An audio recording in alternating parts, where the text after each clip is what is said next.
नमस्कार दोस्तों, मैं हूं शान और आप देख रहे हैं SR न्यूज़ गुजरात।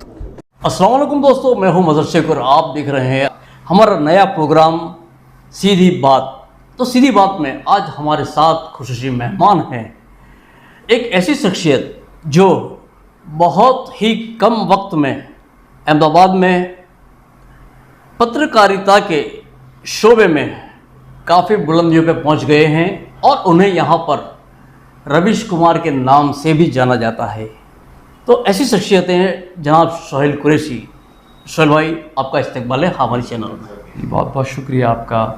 और जो आपने तारीफ़ें की मेरी, मैं उसके बिल्कुल इतनी ज़्यादा तारीफ़ें मेरी मैं नहीं चाहता कि हो। रवीश जी की बात ही अलग है बिल्कुल। खैर, बहुत बहुत शुक्रिया आपका। और जैसा आपने कहा कि बहुत कम वक्त में, तो कम वक्त तो नहीं रहा है क्योंकि मैं 2007 से ही जर्नलिज़म में हूँ मैं। लेकिन हाँ, ये कि अहमदाबाद में मैं अभी आया क्योंकि मैं 2007 से ही दिल्ली में था और दिल्ली में काफ़ी अलग अलग चैनल्स में मैंने काम किया था। तो अलहमदिल्ला काफ़ी 15-16 साल का मेरा तजुर्बा रहा है। अच्छा सोहेल, सबसे पहले तो ये बात कि आप जिस घराने से ताल्लुक़ रखते हैं, जैसे आपके वालिद जो हैं वो हिकमत करते हैं, आपके भाई हैं वो भी हिकमत करते हैं, तो आपकी तालीम व तरबियत किस तरीके से हुई? देखिए, मैं वैसे तो मदरसा अपने वालिद साहब के पास ही पढ़ा हूँ। जो दीनी तरबियत जो मेरी रही अल्हम्दुलिल्लाह, तो मेरे वालिद साहब ही मदरसा पढ़ाया करते थे, तो उनके साथ में मैं जाया करता था। और अक्सर असर के बाद से लेके ईशा तक का मदरसा मेरा हुआ करता था, तो वहाँ पर मदरसा में साथ में पढ़ता था। और स्कूलिंग की जो मेरा है वो मैंने 10वीं जो है मैंने भोपाल मदरसा बोर्ड से किया था। मैंने 12वीं भी मैंने वहीं से किया और ग्रेजुएशन जो है वो मैंने अल्हम्दुलिल्लाह जामिया मिल्ला इस्लामिया से किया मैंने ग्रेजुएशन। अच्छा, एक बात और ख़ास कर कि आपका जो घराना है वो हिकमत से ताल्लुक़ रखता है। आपको जर्नलिज़म में किस तरीके से शौक़ पैदा हुआ और आप जर्नलिस्ट फील्ड में कैसे आए? जर्नलिज़म का ये है कि जब 2002 के दंगे हुए थे उस वक्त भाजपा के एक सांसद रहे थे डॉक्टर JK जैन। उनका चैनल था जैन टीवी। तो वो अपनी पूरी टीम को लेकर आए थे और अहमदाबाद में जो टाउन हॉल है वहाँ पर उन्होंने मोदी के ख़िलाफ़ धरना दिया था कि ये जो नरसंहार है और ये जो दंगे हैं, कर्फ्यू, सब बंद होने चाहिए। हालांकि वो भाजपा के नेता रहे थे, बीजेपी के सांसद रहे थे वो, लेकिन उन्होंने आकर धरना दिया था क्योंकि वो जैन थे और वो काफ़ी अच्छे उनकी जहनीत थी उनकी। तो उन्होंने कहा कि दंगे वगैरह बंद होने चाहिए। जब वो अहमदाबाद आए, यहाँ पर रुके वो, और काफ़ी दिन तक उन्होंने अपना फास्ट किया था, उपवास रखा था उन्होंने। तो जो उन्होंने हंगर स्ट्राइक रखा था उस टाइम पे उनको कुछ पेशाब में खून भी जाने लगा था और कुछ बीमार भी रहे थे। फिर कहीं से मेरे वालिद साहब से उनका रब्ता हुआ, वालिद साहब भी गए वहाँ पर और उस वक्त वो ऐसे कोई लड़के को ढूंढ रहे थे क्योंकि सबको पता है कि वो तो नफसी का माहौल था 2002 के टाइम में, बाहर निकलना भी कोई बिल्कुल वो नहीं करता था। तो वो ढूंढ रहे थे कि कोई ऐसा बंदा हमें मिले जो हमें पूरे गुजरात में घुमाए, हर जगह पर ले जाकर। तो उस वक्त मैं उनको लेकर कई जगहों पर उनकी टीम को लेकर गया था। हालांकि मेरी उम्र ज़्यादा नहीं थी, मैं तो बहुत छोटा था उस वक्त। लेकिन क्योंकि डॉक्टर जैन वो चैनल के मालिक थे, जो उनका खुद का चैनल था जैन टीवी, और चूँकि जैन टीवी के लिए मैं बता दूं कि वैसे लोग कहते हैं जी न्यूज़ सबसे पहला प्राइवेट चैनल था, लेकिन नहीं, दूरदर्शन के बाद सबसे पहला अगर कोई चैनल था, प्राइवेट चैनल था, तो जैन टीवी। तो वो उसी के ऑनर थे, मालिक थे डॉक्टर JK जैन। तो उनसे मेरी अच्छी ट्यूनिंग हुई उस वक्त और काफ़ी उनके साथ में मैं सुबह उठ के मैं उनके वहाँ चले जाता था टाउन हॉल पर, उनके साथ बैठता, सारा उनके सिस्टम को देखता। तो उन्होंने उस वक्त मेरे वालिद साहब से कहा कि हकीम साहब, ये बेटा आप हमें दे दो, हम इसको, पता नहीं, उन्हें कुछ देखा होगा मेरे अंदर, अल्लाह बेहतर जानता है। लेकिन उस वक्त मैं नहीं जा सका, मुझे मेरे वालिद साहब ने मना किया, बोले नहीं बेटा ये सब अपने नहीं करना है, सब नहीं जाना। तो मैं उस वक्त नहीं गया, 2002 में मैं नहीं गया। फिर उसके बाद में मैंने यहाँ पर कुछ कंप्यूटर के कुछ कोर्सेज किए। फिर मैं बच्चों को कंप्यूटर क्लासेस में जाने लगा। बच्चों को उस टाइम पे कंप्यूटर नया काफ़ी चल रहा था, तो मैं बच्चों को कंप्यूटर की बेसिक पढ़ाई पढ़ाया करता था। अम्बावाड़ी में एक साइबर कैफ़े था, वहाँ पे मैं जाता था, वहाँ कंप्यूटर क्लास होते थे स्पेशल।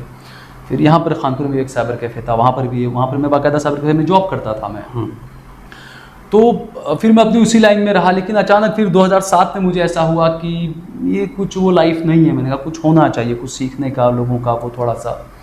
तो मैंने 2007 में फिर जो डॉक्टर जैन थे, जैन टीवी के जो ऑनर थे, उन्हें मैंने फ़ोन लगाया। मैंने कहा अंकल, अच्छा ये यू टर्न आने की कुछ खास वजह?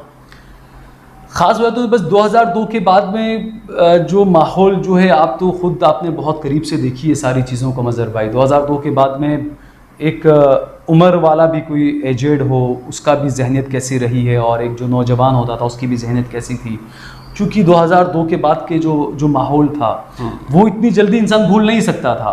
तो मेरे दिमाग में, क्योंकि मैं साइबर कैफ़े में जॉब करता था और वहाँ पर उस बाद में उस साइबर कैफ़े को फिर मैंने खुद ने रेंट पर लेके मैं खुद चलाने लग गया था।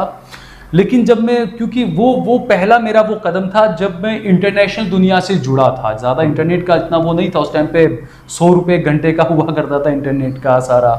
जब मैं इंटरनेट पे जाने लगा, मैं पढ़ा, और ये शुरू से मुझे था कि मुझे अल्हम्दुलिल्लाह पढ़ने का बहुत शौक था, अलग अलग चीज़ों के, अलग अलग देशों के बारे में, कहाँ क्या होता है। तो उस वक्त मुझे बस ये था कि मुझे ज़्यादा से ज़्यादा कुछ जानना है, ज़्यादा से ज़्यादा अपने अंदर कुछ मैं चीज़ों को जब्त कर लूँ। तो बस यही एक वो था कि यार जर्नलिज्म करना है मुझे पत्रकार बनना है। क्योंकि उस समय देखता था मैं, विनोद दुआ थे, राजदीप सरदेसाई थे, और अब जो हैं अब दीपक चौरसिया, आप तो मैं उनको पत्रकार नहीं मानता हूँ, पहले मैं उन्हें पत्रकार मानता था। उनकी रिपोर्टिंग मुझे अच्छी भी लगती थी पहले, बिल्कुल बहुत अच्छी उनकी, वो बेबाकी से सवाल उठाया करते थे तो मुझे अच्छा लगता था। लेकिन अब वो ऐसे नहीं रहे, तो मुझे उन सबको देख के मुझे होता था कि यार जब ये सवाल कर सकते हैं तो हमें क्यों पीछे रहना चाहिए, हमें भी तो आगे आना चाहिए ना। तब मेरे दिमाग में ये चीज़ आई कि मैं जाकर करूँ। और उसके बाद फिर मैंने डॉक्टर जैन से कहा, मैंने कहा अंकल मुझे दिल्ली आना है, मुझे जर्नलिज्म का करना है मुझे। उन्होंने कहा ठीक है बेटा आ जाओ। अपनी बात की मैंने वालिद साहब से सबसे, और मैं दिल्ली चला गया। और मुझे आज भी याद है वो चीज़ कि मेरे वालिद साहब ने मुझे एक शेर कहा था, अच्छा, सर चढ़ा वो फूल जो चमन से निकल गया, बिल्कुल, इज्जत उसी को मिली जो वतन से निकल गया। बेशक। और वो मैंने बात अपने जहन में इतनी ज़्यादा उतार ली थी मैंने अपने दिमाग में कि मेरे वालिद साहब ने जो बात कही वाकई में बहुत ज़बरदस्त बात है। कि नॉर्मली होता है कई मरतबा कि हम कहीं जाते हैं तो, अब दूसरी बात कि ये भाई मैं डॉक्टर जैन के उससे जा रहा था, चैनल के मालिक थे, तो मुझे तो कोई परेशानी वहाँ होनी नहीं थी, जहन में तो ये होना था सब कुछ आसान होगा वहाँ पर। लेकिन जब वालिद साहब ने जब ये शेर मुझे कहा तो मुझे बड़ा हुआ। मैंने कहा यार बहुत ही सोचने वाली बात है कि वापस ऐसे नहीं आना है, कैसा भी कुछ भी होगा मैं वहाँ पर रह के कुछ सीख कर आऊँगा इंशाल्लाह। बहरहाल मैं वहाँ पे गया, वहाँ पर मुझे उन्होंने अपने साथ में रखा और कुछ वक्त तक उनको भी ये था कि जर्नलिज्म सहल तुम नहीं कर सकते हो, क्योंकि सीधी बात है उस टाइम पे दिल्ली के अंदर किसी चैनल में पत्रकारिता करना, बहुत पढ़ा लिखा होना, उस टाइम पे मैं तो 12th पास था, मैं तो 10th-12th का मेरा वो था सिर्फ। तो बड़ा उनको वो था कि सहल एंकर तो तुम नहीं बनोगे बेटा, एक काम करो तुम किसी टेक्निकल लाइन में या कैमरामैन में किसी में चले जाओ। बाकायदा ये उनके अल्फाज थे। तो अपने किसी के साथ उन्होंने मुझे स्टूडियो भेजा और कहा कि सहल को ले जाओ, अपना ज़रा स्टूडियो दिखा कर लाओ। तो मैं गया, वहाँ पर सारी चीज़ें मैंने देखी, सब चीज़ें उन्होंने मुझे बताई, सिस्टम सारा किस तरीके से चैनल काम करता है, एंकर का और बाहर साउंड्स का और सारा एडिटिंग वगैरह। फिर मैं जब घर गया तो मुझे पूछा उन्होंने, अच्छा बेटे बताओ क्या देखा तुम्हें, क्या बनना है। अब जब मैं वहाँ पर गया स्टूडियो के अंदर तो वहाँ पर एक एंकरिंग कर रहा था, एक लड़का था नौजवान और एंकरिंग कर रहा था। मैं वहीं खड़े खड़े कम से कम आधा पौना घंटा मैंने उसको देखा। वो पहली बार था जब मैंने किसी एंकर को लाइव ऐसे देखा था, क्योंकि चैनल पे और वीडियोस में तो बहुत देखा था। तब मुझे जहन में आया, मैंने कहा नहीं मुझे अब एंकर ही बनना है। हालांकि अब दूसरी बात मेरे साथ में प्रॉब्लम ये थी, क्योंकि गुजरात, यहाँ पर गुजरात में रहना और गुजरात की हिंदी माशाल्लाह होती है, उस टाइम पे तो बहुत ही ज़्यादा वो रहती है। तो ये भी बड़ा वो था कि जैसे मैं बताऊँ, एक ऐसा वाक़या भी मेरे साथ में हुआ था, क्योंकि हमारे यहाँ गुजरात में हम देखते हैं अक्सर कि तुम कहना सबसे ज़्यादा इज्जत वाला अल्फाज होता है। तुमने कहा, हम तो अपने वालिद साहब को भी कहते हैं अब्बा तुम आ रहे हो, तुम जा रहे हो ना। तो वहाँ पर जब मैं गया तो एक बार मैं एंकरिंग की प्रैक्टिस करके जब बाहर निकला तो वहाँ के ब्यूरो चीफ थे, अल्लाह उन्हें जन्नत नसीब करे, और मुझे कहने लगे क्या कर रहे हो तुम यहाँ। नहीं, उन्होंने कहा क्या कर रहे हो यहाँ। मैंने कहा सर तुमने ही तो कहा था प्रैक्टिस करने के लिए। तो एकदम गुस्से हो गए, वो बदतमीज़ लड़का। मैंने कहा सर तुमने कहा था ना सर, 2 दिन पहले तुमने कहा था। तो वो और ज़्यादा गुस्से हुए। अच्छा। तो मैं सोचने लगा पता नहीं क्या बात है। फिर कोई एक और सर तो उनसे कहा इस बदतमीज़ को बात करने की तमीज़ नहीं। तो मैंने बोला मैंने क्या किया, तुमने ही तो कहा। तो बोले नहीं आप बोलो, आप बोलो। तब जो मेरा पहला वो था सीखने का क्या आप कोई वर्ड होता है। इसी तरीके से जैसे अपने गुजराती में होते हैं 33 को अपने 33 बोलते हैं, 44 को 44 बोलते हैं। एंकरिंग जब हम करते थे तो मुझे बाकायदा वहाँ पर हिंदी में से लिखना पड़ता था, 44, 33 जो लिख के मुझे पढ़ना पड़ता था।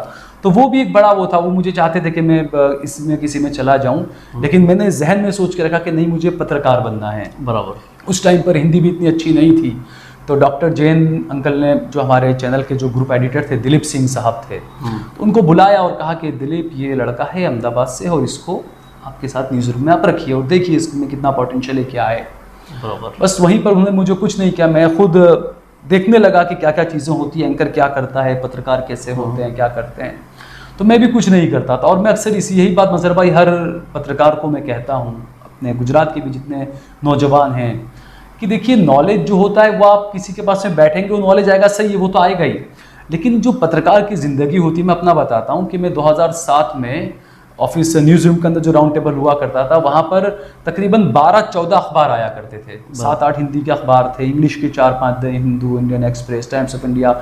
कम से कम 2-2.5 घंटे बैठ के मैं सिर्फ अखबार पढ़ा करता था। अच्छा। सारे अखबार में पढ़ता था क्या क्या है, कैसा लिखा है, और कई बार फिर देखता था कि इसकी हेडलाइन इसने इसी बात को इसने इसमें कैसे लिखा है। तो ऐसे सीख सीख के मुझ में हुआ कि हाँ यार ये कर सकते हैं, वो कर सकते हैं। फिर मैंने हिंदी टाइपिंग सीखना वहाँ शुरू किया, और जो मेरी हिंदी वगैरह घर में अल्हम्दुलिल्लाह उर्दू का माहौल था तो बेहतर थी हिंदी, लेकिन चूंकि 33-34 कुछ चीज़ें ऐसी गुजराती हिंदी माहौल का जो बड़ा था गुजराती बीच में, बिल्कुल टच बिल्कुल। था। तो वहाँ मुझे शुरू में झेलना पड़ा कुछ, मुझे कहा कि तुम्हारा गुजराती टच है, तुम एंकरिंग में नहीं चलोगे। तो मैंने कहा आप बिहार के हो, आपका बिहारी जो टच है, आप र ड ज स करते हो, उससे अच्छा तो मेरा गुजराती लगता है कम से कम, कि ऐसा तो वो नहीं रहता। तो ये भी एक वो इसमें वो आया था, तो मैं होती रहती थी हमेशा। लेकिन एंकरिंग का बड़ा इसमें ये रहा मजहर भाई कि तब भी मुझे वो नहीं था। हमारे चैनल में कुछ लोगों को एंकर की ज़रूरत थी हमारे चैनल को, तो ऑडिशन के लिए कुछ लड़के लड़कियों को बुलाया होगा कि आप लोग ऑडिशन के लिए आइए, तो उनका ऑडिशन चल रहा था उस टाइम पे। वहाँ पर जैन टीवी अकेला ऐसा चैनल था जो उर्दू खबरनामा चलाता था, बराबर, उर्दू न्यूज़ चलाता था, आधे घंटे का न्यूज़ होता था बाकायदा।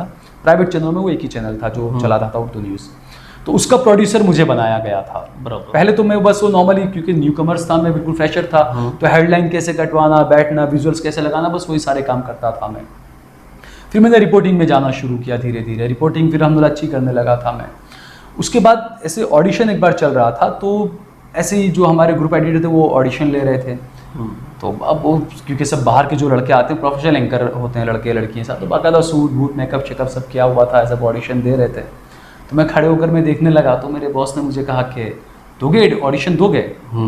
तो मैंने कहा नहीं सर, मुझे लगा ऐसे ही फिरकी ले रहे हैं सर। बोला ऑडिशन दोगे?